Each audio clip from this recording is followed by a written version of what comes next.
호르무즈 봉쇄, 이게 기름값만의 문제가 아닌 이유. 저 지난주에 마트 다녀왔습니다. 계란, 식용유, 두부, 라면 몇 개 샀는데 영수증 보다가 잠깐 멈췄어요.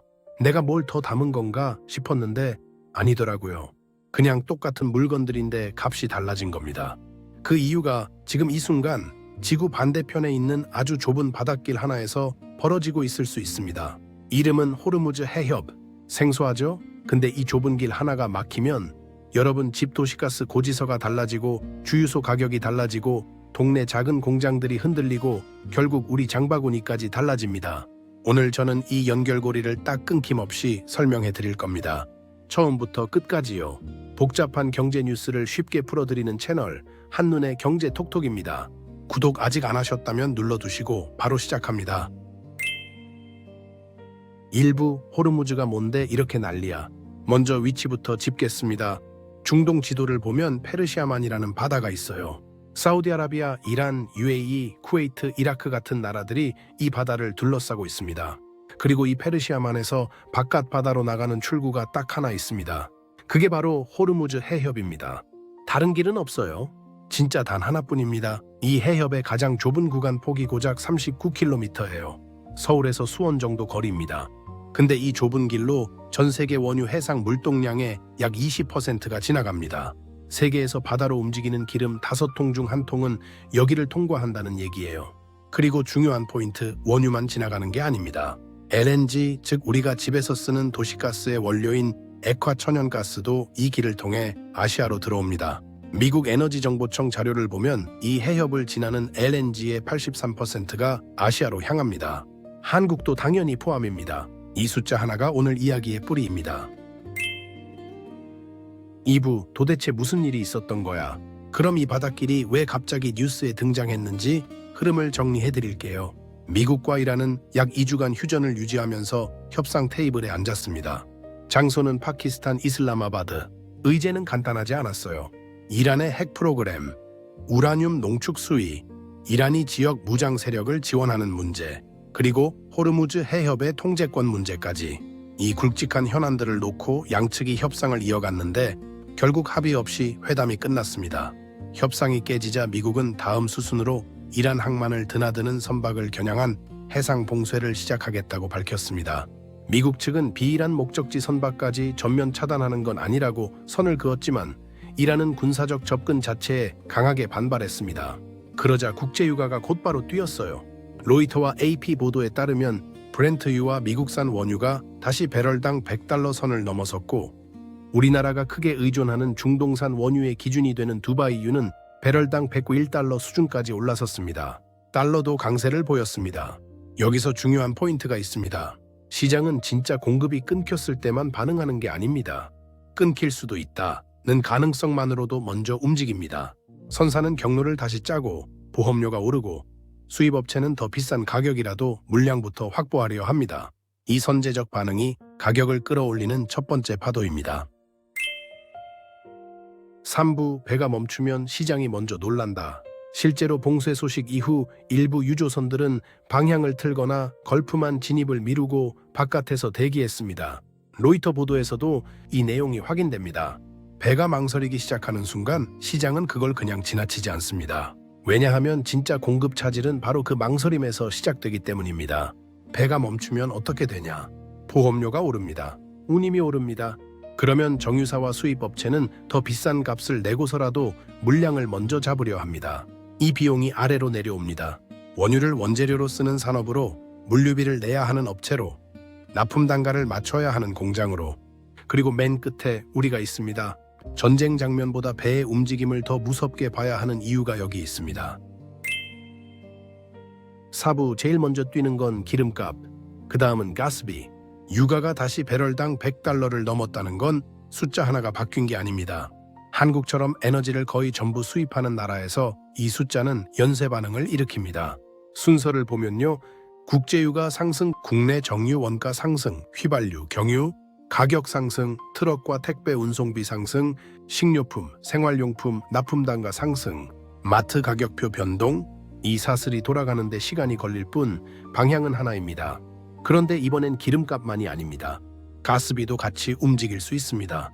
아까 말씀드렸죠. 이 해협을 지나는 LNG의 83%가 아시아로 향한다고요. 호르무즈가 불안해지면 LNG 공급에도 불확실성이 생기고 가격이 올라갑니다. 그러면 집에서는 난방비와 온수비 부담이 커지고 가스를 많이 쓰는 식당, 빵집, 세탁소, 목욕탕, 비닐하우스 농가, 금속 가공 업체들은 연료비 부담이 바로 원가로 직결됩니다. 결국 이번 뉴스는 주유소 뉴스만이 아닙니다. 우리 집 도시가스 고지서 뉴스이기도 합니다. 그리고 그 부담은 생각보다 훨씬 다양한 경로로 우리 일상으로 스며들어 옵니다. 5부 한국이 특히 더 아픈 이유, 환율이라는 두 번째 타격. 육아 충격만으로도 벅찬데 한국에는 두 번째 타격이 함께 옵니다. 바로 환율입니다. 국제 분쟁이 심화되면 투자자들은 안전자산으로 피신합니다. 그 대표 안전자산이 달러입니다. 로이터 보도에서도 협상 결렬 이후 달러 강세와 위험 회피 심리 확대가 확인됩니다. 달러가 강해지면 원화 가치는 내려갑니다. 그러면 어떻게 되냐? 우리가 달러로 사오는 원유, 원자재, 식품 원료들이 원화로는 더 비싸집니다. 유가도 오르는데 환율도 오르는 거예요. 이중 충격입니다. 똑같은 양의 원유를 수입해도 우리가 실제로 내는 돈은 훨씬 많아집니다. 이 구조가 무서운 이유가 뭐냐면요. 대기업은 환해지, 즉 환율 변동에 대비하는 금융수단을 갖추고 있습니다. 버틸 방법이 있다는 거예요. 근데 작은 공장, 소규모 수입업체, 자영업자들은 그런 수단이 없습니다. 원재료가 갑자기 비싸지면 그냥 그 부담을 고스란히 받아야 합니다. 그래서 충격은 언제나 약한 곳부터 먼저 나타납니다. 육부 기름값 말고 눈에 안 보이는 것들이 더 무섭다. 많은 분들이 육아 뉴스를 보면서 주유소 가격만 떠올리십니다. 근데 실제로 더 광범위하게 퍼지는 충격은 눈에 잘 보이지 않는 원자재들입니다. 원유에서 뭐가 나오냐면요. 나프타라는 석유 부산물이 나옵니다. 이 나프타가 어디 들어가냐? 합성수지, 비닐 제품, 포장용기, 플라스틱 원료, 페인트의 기초 원료가 됩니다. 그리고 우레탄 단열재, 합성고무, 타이어의 원료도 여기서 나옵니다. 자동차 부품 중에 플라스틱이나 고무로 만들어진 것들도 마찬가지예요. 현장 목소리를 들어보겠습니다. SBS 보도에서 4월 12일자 현장 취재 내용을 보면 우레탄 단열재 시공업체 대표가 우레탄 원료가 50% 정도 급등했고 돈을 줘도 구하기 어렵다고 말했습니다. 경기도의 한 고무 공장은 합성고무 원료가 20% 오른다는 통보를 받았습니다. 황동을 다루는 금속 가공업체도 재료비가 크게 뛰었다고 호소했습니다. 이분들이 흔들리면 어떻게 되냐? 이분들이 납품하는 건설 현장이, 자동차 부품 공장이, 포장재를 쓰는 식품 업체가 같이 흔들립니다. 그 부담이 최종 소비자 가격으로 번집니다. 이게 보이지 않는 파이프라인입니다. 7부 작은 공장이 먼저 무너진다. 그게 왜 우리 문제냐? 아까 SBS 현장 보도 말씀드렸는데요. 이 보도의 제목이 인상적이었습니다. 원자재 가격 급등에 직격탄, 동네 공장 줄줄이 멈춘다. 이게 현장 분위기를 압축한 제목입니다. 작은 업체들은 대기업과 구조가 다릅니다. 재고를 대량으로 쌓아둘 자금도 없고 원재료 가격을 협상할 힘도 약합니다. 원자재, 물류비, 전기료, 가스비, 납품당화 압박이 한꺼번에 몰리면 버티기가 급격히 어려워집니다. 납품 단가를 못 올리면 업체가 먼저 버티지 못하고 단가를 올리면 그 부담은 소비자 가격으로 넘어옵니다. 어느 쪽이든 우리 생활 물가로 연결됩니다. 그래서 지금의 호르무즈 리스크는 먼 나라 이야기가 아니라 이미 동네 공장 원가와 자영업 수익률, 우리 생활 물가의 문제로 내려오고 있는 겁니다. 8부 주식시장도 조용하지 않다. 근데 모두가 같이 떨어지진 않는다. 이런 국면에서는 주식시장도 당연히 반응합니다. 근데 여기서 중요한 게 있어요. 이번처럼 유가가 오르고 환율이 오르는 장에서는 모든 종목이 한꺼번에 같은 방향으로 움직이지 않습니다. 누가 원가를 버티느냐에 따라 희비가 갈립니다. 로이터 보도에 따르면 협상 결렬 이후 미국 주가지수 선물은 약세를 보였고 한국 코스피도 1.4% 하락했습니다. 반면 에너지 정유 관련 업종은 유가 상승 수혜 가능성으로 주목받을 수 있습니다. 반대로 연료비와 원가 부담이 큰 항공, 운송, 음식료 관련 업종은 압박이 더 클 수 있어요. 다만 이 대목에서 더 중요한 건 주가보다 실물입니다. 주가는 회복이 빠를 수도 있지만 공장 원가와 납품 단가, 생활 물가의 충격은 회복이 더 느립니다. 진짜 무게는 주식 화면이 아니라 현장에서 느껴집니다. 9부 앞으로 3가지 시나리오 어떻게 흘러갈 수 있나? 자, 이제 앞으로 어떻게 될 수 있는지 시나리오 3가지를 보겠습니다. 어디까지나 현재 상황을 바탕으로 한 가능한 흐름들입니다. 시나리오 1, 빠른 협상 복귀. 미국과 이란이 단기간 내에 다시 대화 테이블에 앉고 부분적 합의에 도달하는 경우입니다. 이럴 경우 유가는 다시 내려올 수 있고 시장 불안도 빠르게 가라앉을 수 있습니다. 가장 시장이 원하는 시나리오이지만 현재로선 가능성이 높지 않다는 게 전문가들의 공통된 시각입니다. 핵 문제와 무장 세력 지원 문제는 단기간에 타협하기 매우 어려운 의제들이거든요. 시나리오 2, 봉쇄 장기화, 우회로 가동 미국의 봉쇄가 이어지고 이란도 맞대응하면서 긴장이 지속되는 경우입니다. 이란을 우회하는 파이프라인이나 대체 항로가 일부 가동될 수 있지만 비용이 더 들고 시간도 걸립니다.